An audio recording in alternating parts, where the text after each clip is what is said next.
আসসালামু আলাইকুম, সবাই কেমন আছেন? আশা করি সবাই খুব ভালো আছেন। গত 31শে ডিসেম্বর বৈষম্য বিরোধী ছাত্র আন্দোলন একটা ঘোষণা করলো যে জুলাই বিপ্লবের ঘোষণাপত্র তারা ডিক্লেয়ার করবে। তো সেটার উপরে ভিত্তি করে তারা একটা কর্মসূচি দিল শহীদ মিনারে। তো তাদের সেই কর্মসূচির মধ্যেই সরকার আবার আরেকটা স্টেটমেন্ট দিল যে তারা বলল যে তারা একটা প্রোক্লেমেশন বা ঘোষণাপত্র তাদের তরফ থেকে দিবে। তো সরকার যখন এই স্টেটমেন্টটা দিল তখন বৈষম্য বিরোধী ছাত্র আন্দোলন তাদের কর্মসূচি ঠিকই করলো, কিন্তু তারা আর ঘোষণাপত্রটা দিল না। তারা সরকারকে একটা সময়সীমা বেঁধে দিল যে জানুয়ারির 15 তারিখের মধ্যে ঘোষণাপত্রটা দিতে হবে। তো তাদের ওই কর্মসূচির পর আমি একটা ভিডিও করেছিলাম। তো সেই ভিডিওতে আমি বলেছিলাম যে সম্ভবত সরকার 15 তারিখে ঘোষণাপত্র দিতে পারবে না। তো আজকে হচ্ছে জানুয়ারির 16 তারিখ, এখন পর্যন্ত সরকার কোনো প্রোক্লেমেশন বা ঘোষণাপত্র দেয়নি। তো এর মধ্যে সরকারের খুব গুরুত্বপূর্ণ একজন ব্যক্তি, অন্তর্বর্তীকালীন সরকারের একজন উপদেষ্টা মাহফুজ আলম, সে এর মধ্যে বলল যে হচ্ছে ঘোষণাপত্র তারা আহ, দিবে, কিন্তু তার আগে সব রাজনৈতিক দল এবং স্টেক হোল্ডারের সাথে তারা বসবে এবং তাদের সাথে আলোচনার ভিত্তিতে তারা এই জুলাই বিপ্লবের ঘোষণাপত্রটা তারা জাতির সামনে পেশ করবে। তো আদৌ কি তারা ঘোষণাপত্রটাকে পেশ করতে পারবে, বা করতে পারলেও এই ঘোষণাপত্র দিতে কত সময় লাগবে, বা এই ঘোষণাপত্রটা দিতে তাদের এত বিলম্ব কেন হচ্ছে?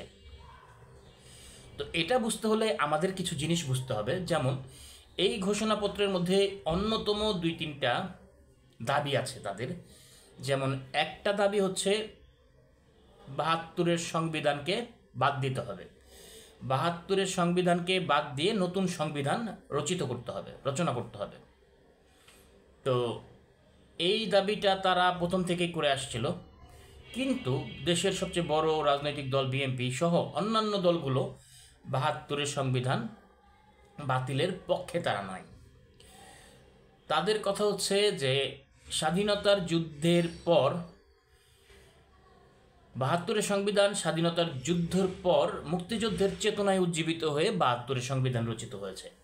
তো এই সংবিধানকে বাদ দেওয়া যাবে না। কিন্তু এই প্রোক্লেমেশন বা এই ঘোষণাপত্রের মধ্যে একদম অন্যতম একটা বিষয় হচ্ছে যে 72-এর সংবিধান বাতিল।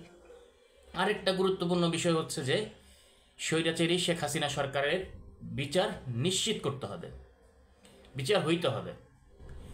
তো এই বিষয়গুলো এই প্রোক্লেমেশনের মধ্যে আছে। তো এই প্রোক্লেমেশন যদি সবার সাথে, সব স্টেক হোল্ডার বা সব রাজনৈতিক দলের সাথে মিলে কথা বলে করতে হয়, তাহলে কিন্তু 72-এর সংবিধান বাতিল করতে হবে। তো অন্যান্য রাজনৈতিক দলগুলো তো 72-এর সংবিধান বাতিলের পক্ষে রায় দিবে না বা দিচ্ছে না। তাহলে কি হবে? তাহলে কি 72-এর সংবিধান যদি বাতিল না হয়, না করতে পারে, তাহলে কি এই ঘোষণাপত্রটা তারা দিতে পারবে না?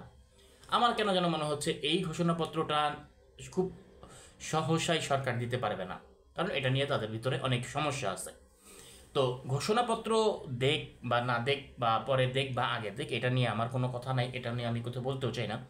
তো সবচেয়ে বড় বিষয় যেটা হচ্ছে যে যে আমি আগে বলেছিলাম যে এই ঘোষণাপত্রটা দিতে সরকারের বিলম্ব হবে, দেরি হবে, হোক। কিন্তু কিন্তু যেটা হচ্ছে বিষয় যে এই সরকারের কিছু কিছু কর্মকাণ্ড মানুষ হতাশ হচ্ছে। যেমন এই সরকার মানুষের আকাঙ্ক্ষার সরকার। এই সরকার যদি ব্যর্থ হয়, বাংলাদেশ ব্যর্থ হবে। এই সরকার যদি ব্যর্থ হয়, স্বৈরাচার দোসর আবার কোনো না কোনোভাবে মাথাচাড়া দিয়ে উঠতে পারে, এবং এই সরকার যদি ব্যর্থ হয়, পুরো বাংলাদেশ পরাজিত হবে। তো ডক্টর মোহাম্মদ ইউনূসের সরকার হয়তো তার ভিতরে ভিতরে অনেক কাজ করছে, কিন্তু কাজ করার পরেও তাদের কিছু কিছু বিষয় যেন অদৃশ্য কোনো কারণে কিছু কিছু জিনিস খুব মানুষকে ভাবাচ্ছে। যেমন বিডিআর বিদ্রোহ নিয়ে কিছু ঝামেলা হইল, বিডিআর বিদ্রোহের শুনানির সময় একটা নাটক হইল, সেটা নিয়ে আমি একটা ভিডিও করব। তো তারপরে হচ্ছে এর মধ্যে আবার এই যে ভ্যাট মানে ট্যাক্স বাড়ানো হইলো, বিভিন্ন পণ্যের উপরে ভ্যাট বাড়িয়ে দেওয়া হইলো। তো সাধারণ মানুষ এমনিতেই তো তাদের দিন শেষে কষ্টের শেষ নেই, মাস কিভাবে চলবে, মাস পার করবে কিভাবে, এই নিয়ে তাদের হাজার হাজার টেনশন। তো বিভিন্ন ভোগ্যপণ্যের উপরে বা বিভিন্ন জিনিসের উপরে যদি আপনারা ট্যাক্স বাড়িয়ে দেন তাহলে মানুষ চলবে কীভাবে? আর সবচেয়ে বড় ব্যাপার হচ্ছে যে মেডিসিনের উপর আপনারা ট্যাক্স বসিয়ে দিয়েছেন। তো এই জিনিসগুলো তো খুবই বাজে ব্যাপার হচ্ছে। এবং আইন শৃঙ্খলা পরিস্থিতির এত অবনতি ঘটেছে, এখন 5-6 মাস হয়ে গেছে, এখনও যদি আইন শৃঙ্খলা পরিস্থিতি ঠিক না হয় তাহলে আপনারা সংস্কার কিভাবে করবেন? তো এই জিনিসগুলোকে কিন্তু আপনাদের ভাবতে হবে। এবং ডক্টর মোহাম্মদ ইউনূসের সরকার এবং অন্তর্বর্তীকালীন সরকারদের এই বিষয়গুলো ভেবে তারপরে হচ্ছে তাদের স্ট্রংলি কাজ করতে হবে। আমার কেন যেন মনে হচ্ছে এই সরকার খুব নমনীয় আচরণ করছে। নমনীয় আচরণ করে আসলে আলটিমেটলি কিছু হবে না। যতটুকু পারা যায় স্ট্রংলি দেশকে হ্যান্ডেল করতে হবে, কারণ আপনাদের উপরে পুরো জাতি তাকিয়ে আছে। তো আপনারা প্লিজ একটু স্ট্রংলি সব কিছু করেন এবং কোনোভাবেই আপনারা পরাজিত হবেন না, কারণ আপনাদের সাথে বাংলাদেশের 20 কোটি মানুষ আছে।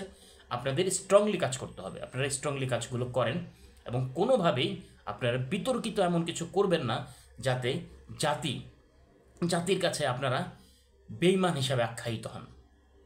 কারণ আপনাদের উপর জাতির অনেক ভরসা, অনেক আশা। আপনারা জাতির বিশাল বড় আকাঙ্ক্ষার বোঝা কাঁধে নিয়ে আছেন। সো আপনারা আপনাদের দায়িত্বটা ঠিক করে পালন করেন, তাহলে দেখবেন দেশ এগিয়ে যাবে। আপনারা মহানায়ক হবেন এবং ইতিহাসের পাতায় আপনাদের নাম আজীবন লেখা থাকবে। ধন্যবাদ। আসসালামু আলাইকুম।